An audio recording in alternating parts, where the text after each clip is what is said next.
الرحیم السلام علیکم ورحمۃ اللہ وبرکاتہ۔ محترم حضرات، آپ دیکھ رہے ہیں کہ 10-12 دن سے تقریباً فلسطین میں جنگ کا ماحول ہے اور اسرائیل ظلم پر ظلم کیے جا رہا ہے، اور بھارت کے پروپیگنڈی میڈیا بھی اسرائیل کو بڑھاوا دے رہے ہیں۔ آج فلسطین اور اسرائیل کے معاملے میں میں ایک دو بات انڈیا کے حوالے سے کہنا چاہوں گا۔ ابھی ہم نے ایک کلپ سنی، اس میں ایک اینکر نے کہا اور سوال کیا وہاں کے موجود لوگوں سے کہ آپ کا فلسطینی مسلمانوں سے کیا تعلق ہے، آپ ان کے لیے دعا کیوں کر رہے ہیں اور آپ ان کے لیے مسجدوں میں اعلان کیوں کر رہے ہیں؟ تو ایک مولانا صاحب تھے، انہوں نے گھما پھرا کر جواب دیا، کوئی واضح بات نہیں کی۔ پھر ایک غیر مسلم کی طرف وہ اینکر متوجہ ہوا تو اس نے بالکل واضح طور پر کہا کہ بھارت کے مسلمانوں کا فلسطین کے مسلمانوں سے اسلام کا تعلق ہے۔ اب اس نے جو بات کہی ہے بالکل واضح طور پر کہی ہے، حقیقتاً یہی تعلق ہے، لیکن ایک غیر مسلم اس طرح کا اعتراف کر رہا ہے تو کیا آپ یہ سمجھتے ہیں یا یہ سوچتے ہیں کہ وہ ہمارے موافق گفتگو کر رہا ہے؟ نہیں، ایسا نہیں ہے، بلکہ اس نے اسلام کو دہشت گرد سے جوڑنے کے لیے اس نے کہا کہ اسلام کا تعلق ہے۔ اس کی وجہ یہ ہے کہ جب یہ سوال ہوا کہ اس سے رشتہ کیا ہے، کیوں ہے، جبکہ وہاں پہ جو حماس ہے اس کے لیڈر نے اسرائیل پر جو حملہ کیا اور وہاں کی 40 عورتوں اور بچیوں کو مار ڈالا، یہ الزام لگایا، تو اس شخص نے جو غیر مسلم تھا اس نے یہ جو کہا کہ اسلام کا تعلق ہے، اس سے یہ کہنا چاہا کہ چونکہ یہ مسلمان ہیں اور ان لوگوں نے اسرائیل کی عورتوں کو مارا، بچیوں کو مارا اور ان کا تعلق اسلام سے ہے، تو گویا کہ اسلام دہشت گرد ہونے کی تعلیم دیتا ہے یا اس کو پروموٹ کرتا ہے، اور یہ بھارت کے مسلمان بھی اسی دہشت گردی کا ساتھ دے رہے ہیں۔ اس بنیاد پر اس نے کہا کہ ان کا تعلق اسلام کی وجہ سے ہے۔ تو میں آج کی ویڈیو میں ہمارا یا بھارت کے مسلمانوں کا یا پوری دنیا کے مسلمانوں کا فلسطینی مسلمان سے کیا تعلق ہے اس کی وضاحت کرتا ہوں، اور پھر اینکر کے جواب میں جس غیر مسلم نے اسلام یا مسلمانوں کو دہشت گردی سے جوڑنے کی کوشش کی ہے جس بنیاد پر، اس بنیاد کا بھی کنڈم کیسے ہوتا ہے میں اس کو واضح کرتا ہوں آپ کے سامنے۔ تو میں آج کے اس بیان میں پوری دنیا کے لوگوں کو، خاص طور سے ہندوستان کے مسلمان کو یہ پیغام دینا چاہتا ہوں کہ مسلمان کا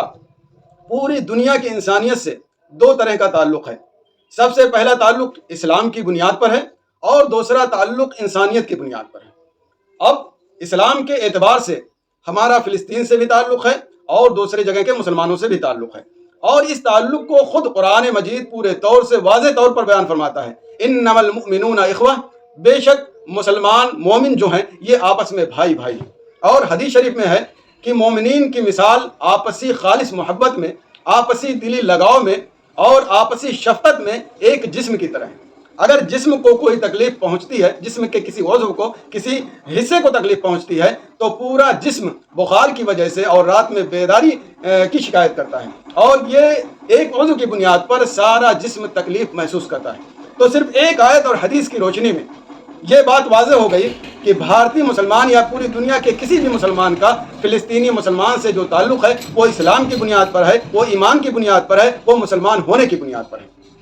تو ظاہر سی بات ہے جب یہ تعلق ہے الفت و محبت کا، تو اگر کسی بھی مسلمان کو فلسطین میں یا کہیں بھی تکلیف پہنچتی ہے تو ایک مسلمان کہیں بھی ہو اسے ضرور تکلیف پہنچے گی، اور کم از کم ایک مسلمان کا اتنا حصہ ضرور بنتا ہے کہ اپنے مسلمان بھائی کے لیے، اس کے لیے دعا کرے، اس کی حفاظت کے لیے دعا کرے، اس کے عزت و آبرو کے محفوظ ہونے کے لیے دعا کرے، خاص طور سے اگر اس پر ظلم ہو رہا ہے تو اس ظلم سے حفاظت کے لیے اس کے ضرور دعا کرے، اور اس میں کوئی حرج بھی نہیں ہے۔ یہ ہر مسلمان کا حق بنتا ہے کہ اپنے مسلمان کی تائید، جبکہ وہ ظالم نہ ہو، مظلوم ہو خاص طور سے، تو ضرور اس کے لیے جیسے بھی ہو سکتا ہے اس کی مدد کرے اور تعاون کرے۔ تو ہمارا رشتہ فلسطینی مسلمانوں سے یا غزہ کے مسلمانوں سے جتنے بھی ہیں سب سے اسلام اور ایمان کا تعلق ہے۔ اگر کسی بھی مسلمان کو کوئی تکلیف پہنچتی ہے تو یقیناً ہمیں بھی تکلیف پہنچے گی، اور ہم سے جو بن پڑے گا ہم اس کے لیے دعا کریں گے اور اس کے حفاظت و صیانت کی رب کی بارگاہ میں سر بسجود ہو کر اس سے التجا کریں گے کہ انہیں محفوظ رکھے اور ہم سب کو عزت و آبرو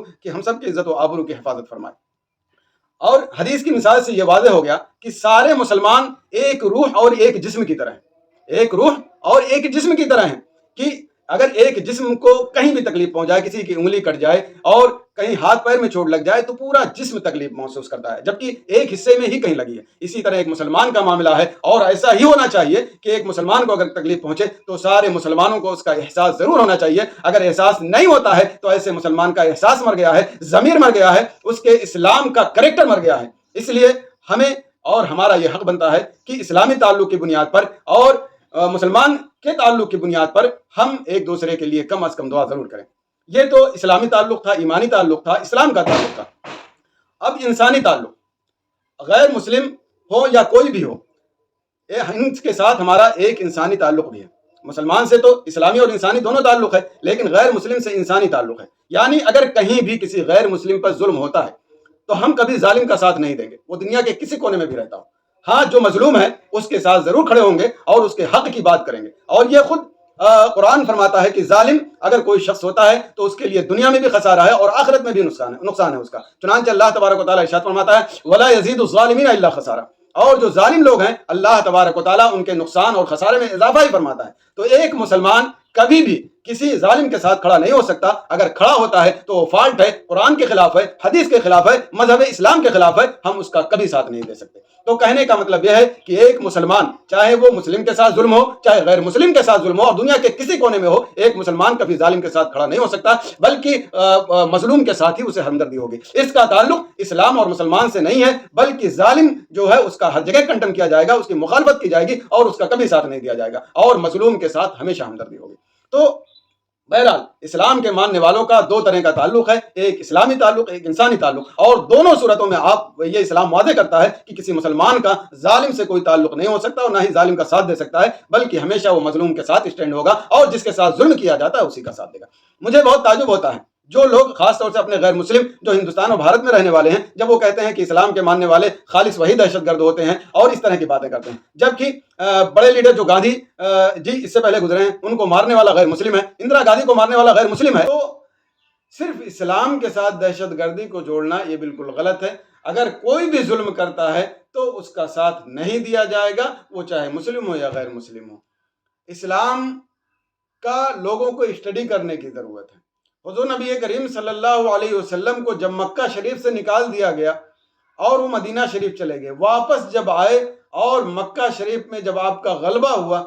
آدمی جب گھر سے نکال دیا جاتا ہے اور گھر واپس دوبارہ قبضہ ہوتا ہے تو آدمی اس کا بدلہ ضرور لیتا ہے، لیکن قربان جائیے حضور نبی اکرم صلی اللہ علیہ وسلم پر کہ آپ نے کسی سے بدلہ نہیں لیا اور آپ نے یہ فرمایا جائیے آپ سارے لوگ، تم لوگ جتنے ہو سب آزاد ہیں۔ اور اسی طرح سے حدیث میں ملتا ہے کہ ایک بلی کو اگر کسی نے کمرے میں بند کر دیا اور اس کو کھانا پینا نہیں دیا اور نہ ہی چھوڑا کہ کھا پی لے اور وہ مر گئی تو اس کو جہنم کی سزا اسلام سناتا ہے۔ آپ ذرا سوچیں، جو اسلام ایک جانور کے مارنے کے بدلے میں جو ایک مسلمان کی آخری زندگی سب سے بہتر ہے وہ عبرت ناک بن جاتی ہے اور اسے جہنم کی سزا سنائی جاتی ہے، کیا وہ اسلام بلا وجہ کسی بچی اور عورت کو مارنے کا حکم دے گا؟ بچی تو بچی، عورت تو عورت، کسی مرد تو مرد، کسی جانور کو بھی اسلام بلا وجہ، بلا سبب اور بلا ضرورت مارنے کی اجازت نہیں دیتا ہے۔ اگر کوئی شخص اسلام اور مسلمانوں پر بلا وجہ بلا سبب دہشت گردی کا الزام لگاتا ہے تو میں اسے کہتا ہوں اسے قرآن کا مطالعہ کرنا چاہیے، اسے حدیث کا مطالعہ کرنا چاہیے، اسے مسائل اسلام کا مطالعہ کرنا چاہیے، اور ایک اسکالر جو اسلام کا اسپیشلائزیشن ہے اس سے آ کر بات کرنی چاہیے۔ انشاءاللہ اسلام کی صحیح شبیہ ایسے لوگوں کے پاس جائے گی۔ تو کہنے کا مطلب یہ ہے کہ یہ میڈیا جو خاص طور سے بھارت کا ہے پروپیگنڈے میں بہت آگے ہے، اور جو 40 عورتوں کے مارنے کی بات ہوئی تھی کہ حماس نے مارا، وہ بالکل فیک نیوز ہے۔ چنانچہ بہت بڑے جرنلسٹ جو رویش کمار ہیں اس نے واضح کیا ہے کہ یہ ساری نیوز فیک ہے، اس کا کوئی اعتبار نہیں ہے۔ تو اینکر کے جواب میں غیر مسلم نے جو کہا تھا کہ یہ حماس کے لوگ دہشت گرد ہیں، تو جس بنیاد پر کہا تھا جب وہ نیوز ہی فیک ہے اور اس کا کوئی اعتبار نہیں ہے، تو پھر ایسے لوگ فیک نیوز پر اعتماد کر کے اسلام اور مسلمانوں کو بلیم کیوں کرتے ہیں؟ انہیں حقیقت کو سامنے لانا چاہیے اور حقائق کی بنیاد پر بات کرنی چاہیے۔ انشاءاللہ دودھ کا دودھ پانی کا پانی ہو جائے گا۔ کہنے کا مطلب یہ ہے کہ اسلامی رشتہ تمام مسلمانوں سے ہے اور انسانی رشتہ تمام انسانوں سے ہے، اور اسلام یا مسلمان کبھی بھی کسی ظالم کے ساتھ اسٹینڈ کرنے کی اجازت نہیں دیتا، کھڑے ہونے کی اجازت نہیں دیتا۔ اس بات کو تمام مسلمانوں کو ذہن میں رکھنا چاہیے اور تمام غیر مسلموں کو بھی یہ بات اپنے ذہن میں محفوظ کر لینی چاہیے۔ انشاءاللہ انہیں کبھی غلط فہمی نہیں ہوگی۔ اللہ تبارک و تعالیٰ فلسطینیوں کے مسلمانوں کی حفاظت فرمائے، ان کے عزت و آبرو کی حفاظت فرمائے، دنیا کے تمام مسلمانوں کو شریعت اسلامیہ اور اسلام کے قانون کے مطابق زندگی گزارنے کی توفیق عطا فرمائے اور اپنے عزت و آبرو کی حفاظت کرنے کی توفیق عطا فرمائے۔ السلام علیکم ورحمۃ اللہ وبرکاتہ۔